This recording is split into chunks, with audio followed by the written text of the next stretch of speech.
Hello guys, welcome back my channel Puja day. কেমন আছো তোমরা? আই হোপ কি তোমরা খুবই ভালো আছো, আর আমিও খুবই ভালো আছি। তো একটু গেছিলাম বাজারে কিছুটা জিনিস আনার জন্য। তো এই যে দেখো, এটা হচ্ছে পাটনা স্মার্ট সিটি। কত জলের কমিই নেই এখানে। মানে এক ফোঁটা বৃষ্টি হলে এদিকে অনেক জল। তো এইবার তো অনেক বৃষ্টি হয়েছে, করিব 3-4 বছর পরে এরকম বৃষ্টি হয়েছে যে পুরো পাটনাই ডুবে গেছে। দেখছো কত গলির মধ্যে জল আছে। তো এই যে ঘরে এসে হাত পাও ধুয়ে ভালো করে তারপরে এই যে রান্নাঘরে চলে আসলাম খাবার বানানোর জন্য। তো এখানে পনিরটা বার করে নিলাম ফ্রিজ দিয়ে। পনিরটাকে ছোট ছোট পিস করে নেব, অর্ধেক আর অর্ধেক একটু বড় পিস করব। তো এই দেখো, এরকম ছোট ছোট পিস করব, অর্ধেকটা একটু বড় বড় পিস করব। তো পুরো ভিডিওটা তোমরা দেখতে থাকো, স্কিপ করো না। তো এখানে দেখো পনির কাটা হয়ে গেছে, এটা বড় সাইজ আর ওটা ছোট সাইজ। তো চলো এবার রান্নাটা স্টার্ট করে নিই। তো এইখানে দেখো কড়াই বসিয়ে দিলাম।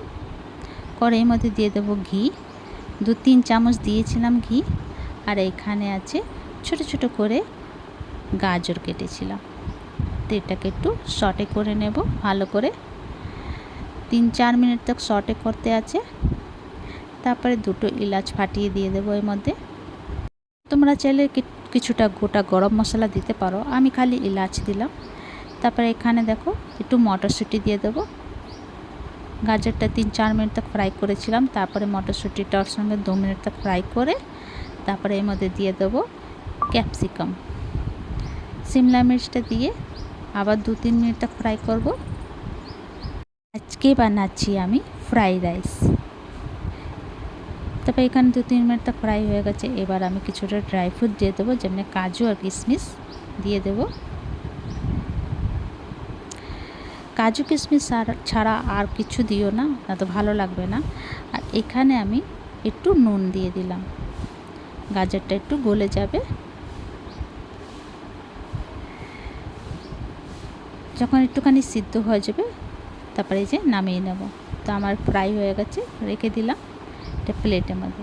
আর এখানে যে ছোট ছোট পনিরটা কেটেছিলাম, পনিরটাকেও ভালো করে লাল লাল করে ফ্রাই করে নেব। তো ফ্রাইড রাইস কিছুর সঙ্গে ভালো লাগে, মাটন খাও বা ঘুগনি খাও বা কোনো তরকারি ভালো লাগে ফ্রাইড রাইস। তো এখানে দেখো লাল লাল ফ্রাই হয়ে গেছে, এবার তুলে নেব। তো এইখানে রেডি। আর এখানে দেখো চাল নিয়ে নিলাম। তো ফ্রাইড রাইসের জন্য পাতলা চাইলে ভালো লাগে, মোটা চাল ভালো লাগে না। তো এখানে ভালো করে ধুয়ে নেব, ধুয়ে জল দিয়ে ভালো বসিয়ে দেবো। আর 2 চামচের মতন আমি ঘিটাকে পিঘলিয়ে দিয়ে দিয়েছিলাম। আর গোটা গরম মশলার মধ্যে ওই দালচিনি আর এলাচ আর লং দিয়েছিলাম, তেজপাতা দিয়ে দিলাম। তারপরে এখানে দেখো নাড়াচাড়া করলাম। তারপরে এখানে ভাত হয়ে গেল। মোটামুটি 5-6 মিনিট লাগলো ভাতটা হতে, বেশি টাইম লাগেনি। তো মার গেলে নিলাম। তারপরে এই কড়াই বসিয়ে দিলাম। আবার কড়াইয়ের মধ্যে আবার 2-3 চামচের মতো ঘি দিয়ে দেবো। আর যে ফ্রাই করে রেখেছিলাম সেটা আবার একটু নাড়াচাড়া করব। তারপরে একটুখানি চিনি দিয়ে দেবো, দিয়ে তারপরে যে ভাতটা যে বানিয়েছিলাম এটা দিয়ে দেবো অল্প অল্প করে। তো এখানে আমার কড়াইটা ছোট পড়ে গেছিলো, ভাতটা একটু বেশি হয়ে গেছিলো আর কড়াইটা ছোট হয়ে গেছিলো। তো চলাতে একটু অসুবিধা হচ্ছিলো। তো তোমরা যেরকম চাল নেবে ওই হিসাব দিয়ে কড়াইটা বসিও। তো ওই যে নাড়াচাড়া করে টোরে তারপরে নামিয়ে নিলাম। তো ফ্রাইড রাইস রেডি। তো তোমাদেরকে আমার ভিডিওটা কেমন লাগলো? ভালো লাগলে প্লিজ লাইক শেয়ার কমেন্ট করো, সাবস্ক্রাইব করে দিও। আবার নতুন ভিডিওর সঙ্গে দেখা হবে। তো তোমরা সে ভালো থেকো, সুস্থ থেকো। ভিডিওটা কেমন লাগলো কমেন্ট করে নিশ্চয়ই জানিও। ফেসবুক দিয়ে দেখলে ফলো করে দিও, আর ইউটিউব দিয়ে দেখলে সাবস্ক্রাইব করে দিও।